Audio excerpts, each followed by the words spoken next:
Also coming off, number 22, Brennan Johnson, to be replaced by number 20, Mohammed Kudus. Guys, I'm not happy. In fact, I am really angry. I don't think I can even sleep. Probably I might not eat for 1 week. Tottenham lost to Newcastle United by 2-0 in the Carabo Cup. They are out. That is fine. I'm going to talk about the game. But then I'm also going to talk about an incident that happened during the game, especially when Mohammed Kudus came on in the 65th minute, and that incident happened between Mohammed Kudus and Joelinton exactly at the 85th minute. I want to talk about it even before talking about anything else. Mohammed Kudus' reaction is warranted because I don't know how or what Joelinton was thinking to go in with that tackle, that scissors tackle. He could have injured our Mohammed Kudus.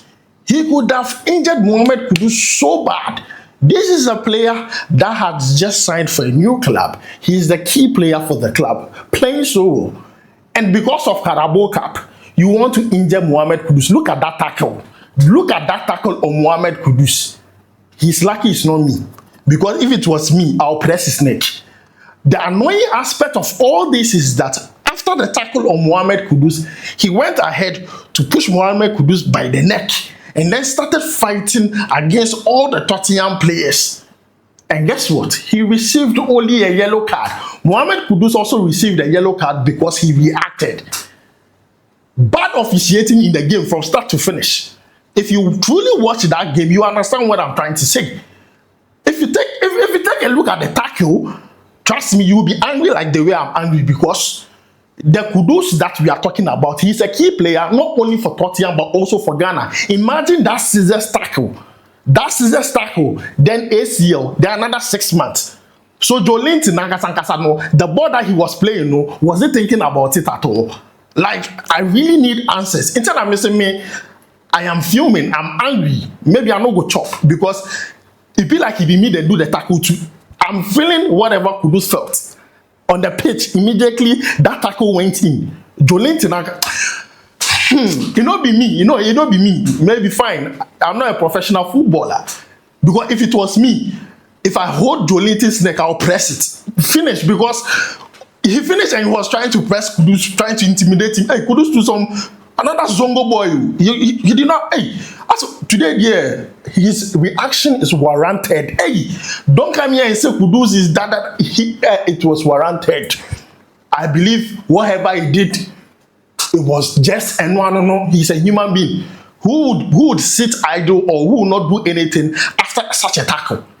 That was so bad. I was expecting Joelinton to receive a straight red card. Simple, straight red card. On top of that, after that incident, anytime Kudus was on the ball, the Newcastle fans were booing him. Boos don't do anything to us. Even the more the boos, the more Kudus was playing. He was creating. Anytime Kudus was on the ball, 2, 3, 4 players were on him because they know what he's about. It's Kudus that is going to create the chances. But let's talk about the game itself. I'm done ranting because that situation, like I know rant, like I know will make happy. Now let's talk about the game itself. Heavy squad rotation from Tottenham because it's the Carabao Cup.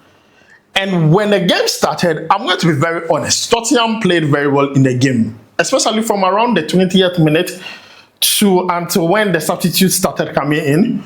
They were playing very well, but I felt like when it got to the final third, the final decision making and also the end product were not the same. Like, they could really play well, move the ball around very well. Their build-up was so good, but then it was just left with the goal scoring. I get why when you go on social media, Tottenham fans are asking for a number 9. Because what I saw from Richarlison, sorry, like, you need to be consistent as a number 9. But today, that wasn't the case. Like, Richarlison, come on, look.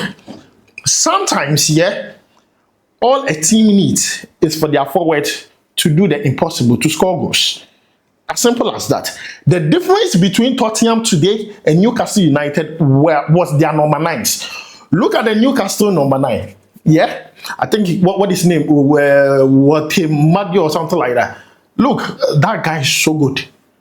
The Newcastle number 9 is an excellent player. He ended up getting a goal today. Richarlison, on the other hand, was just playing something else. In fact, I felt like he was the poorest player on the pitch.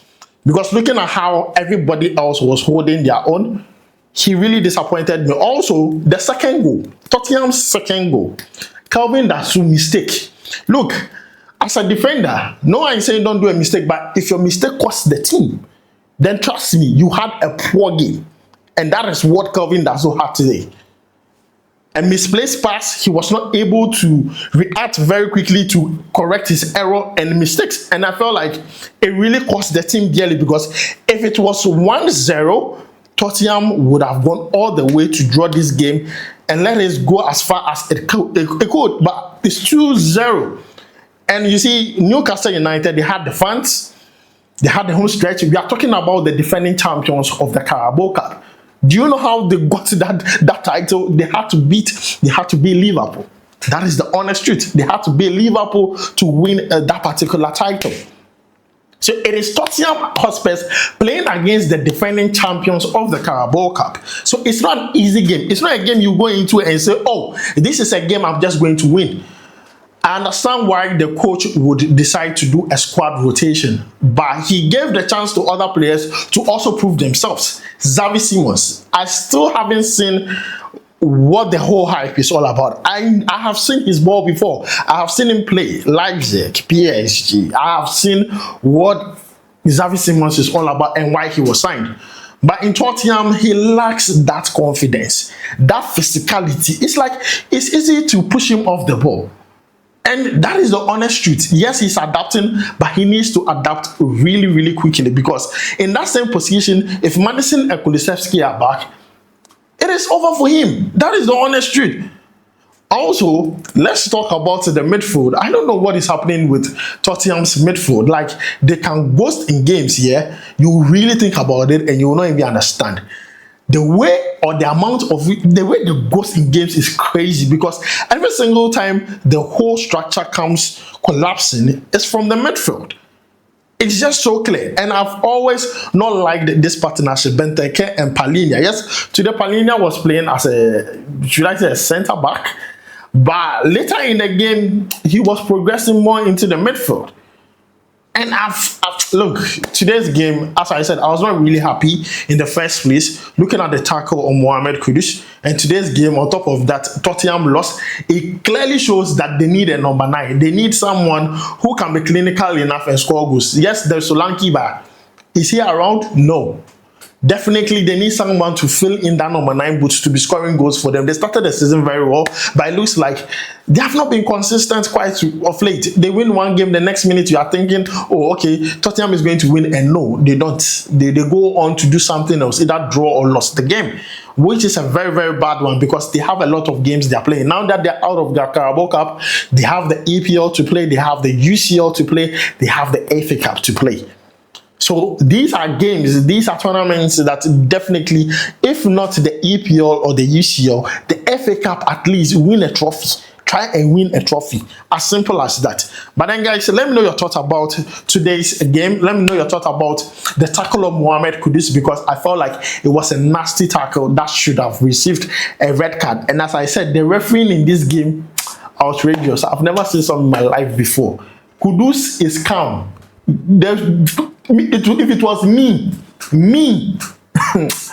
I will press Joelinton. I will press his neck, because that tackle can send you out of the game for like 6 or 7 months. Caesar, so like he used his leg to, or the crossing, he used his leg to cross him. Namincha, the God we serve is a good God. That is why Mohammed Kudus is not injured. And he had every right to react the way he reacted. And I see people saying, oh, that his lifestyle that he had at West Ham, da. If it were to be you and they tackle you like that, won't you be angry? Tell me I vex you. Yeah, I'm going to sleep. So, guys, I'm going to end it here. I'll make sure to bring you more updates concerning this one, because definitely it's a talking point. I'm going to bring you more update concerning it, and also what Tottenham must do next. They really need to get things in shape, because today they did not play badly, but I felt like they needed that extra edge, especially in their forward, road, just to have probably win or progress to the next round of the Carabao Cup. But then I'm going to end it here. Make sure to like, subscribe, and also turn on notification. My name is Adam. I'll make sure to see you in the next one. Charlie, we go vibe.